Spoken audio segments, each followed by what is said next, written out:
What's up YouTube, Capital G here, talking Breaker of Shadows in this video, and I guess I'm doing a market watch of sorts, and I'm really just discussing how pleasantly surprised I am at the prices of Breaker of Shadows. Now, don't jump on my back and don't be like, oh Cap, what are you talking about, man? It's still got some expensive cards like Pendulum Sorcerer and Solemn Strike. I get that, I understand that. I still consider a card that is almost $90 to be extremely expensive, especially when that's only one copy and you need 3 of that card to play in the deck, like for it to be fully functional. I'm not saying that there aren't expensive cards in this set, but if you really look at the prices and Breaker of Shadows, they're not nearly as bad as I thought they would be. I mean, if you even just look at Dimension of Chaos for contrast, there's not even anything in this set remotely as high as Dark Destroyer. That card was like running 135, and much like Pendulum Sorcerer, you needed 3 copies of that to really run the deck at its full potential. Now, one thing that I really underestimated, and I don't know if I took it into consideration, because I kind of looked at it, I didn't really fully think this process through when I was like, yo, Breaker of Shadows could be one of the most expensive sets ever, because I just kind of looked at it from the chase cards, the cards that people wanted, and I looked at the rarities. I'm like, man, okay, Raffle C is a secret, and Pendulum Sorcerer, Solemn Strike, and Cyber Infinity, and people are definitely going to want those cards, and that's a very valid point. There are a lot of chase cards in this set. In fact, anybody who thinks just because these cards are cheap that this is a bad set, like, I just think you're flat out mistaken. This set is still fantastic. It is still definitely a absolute meta changer, but the difference is when you compare this and like pretty much all these sets that came before it is these cards, especially Ultra and up, they're so much easier to get. Like, I believe it was last Saturday, I was streaming and people asked me if I had went to the Breaker of Shadows sneak peek, and I was like, nah, I think I'll go on Saturday or on Sunday because I really don't have anything to do. I've already seen my NFL team play, so I can just go then. But then I started watching some videos by Agent Persuasion, and he was going around, and it's one thing to know that we're gonna be getting hollows in every pack, and then it's another thing to see it.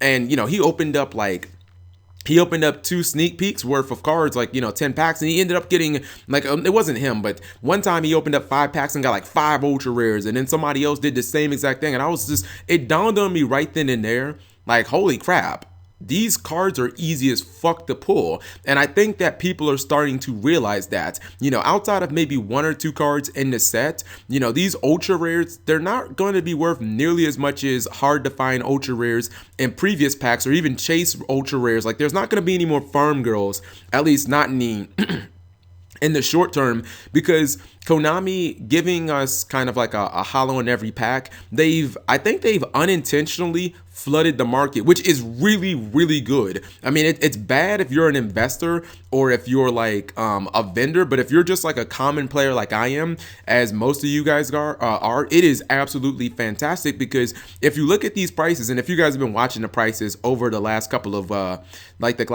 weeks, from pre-release prices to sneak peek, you see that the card prices just keep on dropping. I mean, people initially were like, yo, what do you value Solemn Strike at? Oh, 90? Well, it's only a $75 card now. Cyber Dragon Infinity, only $61. I think I saw Nephthybis a little while ago was listing for $20, and it's a $12.50 card now. I mean, there is a lot of cards in this set that are just plummeting, and it's because they're just so easy. I guess you put it in the context of how many times have you guys entered an event, or you guys bought a box and you got packs, and all you got was a janky ass rare. Well, now you might not get a super or an ultra that you want, but you're guaranteed to get an ultra or a super every single pack at least, let alone if you get lucky and you pull those secret rares. So it really means that, like, those cards, the non-chase ultras and the non-chase supers, I think they're going to be basically worth nothing. Like the Buster Blader ultras,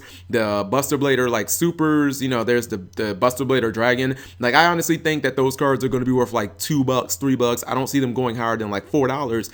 And it means that these chase secrets, they're just going to be a lot easier to pull. You're going to have a lot more people pulling like Raffle Sia than you would if Konami had not given us the secrets hollows in every pack. Because if my memory serves me right, I mean, I started playing Yu-Gi-Oh all the way back in like Magic Ruler. I believe like the initial pull ratios were something like it was like one ultra per 12 packs, one super per like 6 packs, one secret per like 24 packs. Like those were like the initial, pull ratios. And then Konami started making it so that if you got a rare, then obviously you'd get a holo in the same pack. Or excuse me, if you got a holo, then you still got a rare as well. They started giving players a little more value, and now they're giving us like the utmost value, keeping players wanting to buy packs essentially. Who knows in like 3 years what they might do? They might put like, I don't know, an ultra in every pack or something like that. But it really has flooded the market with these cards. But again, it's only a good thing. So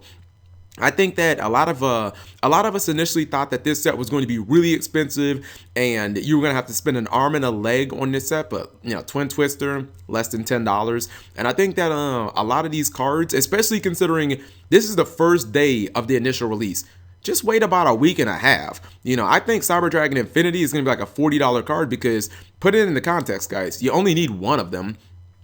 Trap Chicks, Rafflesia, you only need one of this card. The only cards that I think will still continue to be expensive will be Solemn Notice and Performa Pile, Pendulum Sorcerer, because you need 3 of those cards. But just in general, I think Konami has definitely, they've given the players a lot of value. They've given us a reason to continue buying packs, and I didn't think it would have this big of an impact on the secondary market. For no cards to be over $100 in the set, especially a set this good, that's really saying something. And it's exciting because it makes me actually want to buy packs again. Because now I know that I'm going to get holos, and I know that even if I don't get the holos I want, if I wait a couple of weeks, chances are the holos that I want are going to be fairly inexpensive. So let me know what you guys think, and yeah, thank you guys for watching as always. And it's kind of cool, man. This set's not going to be as expensive as we initially thought.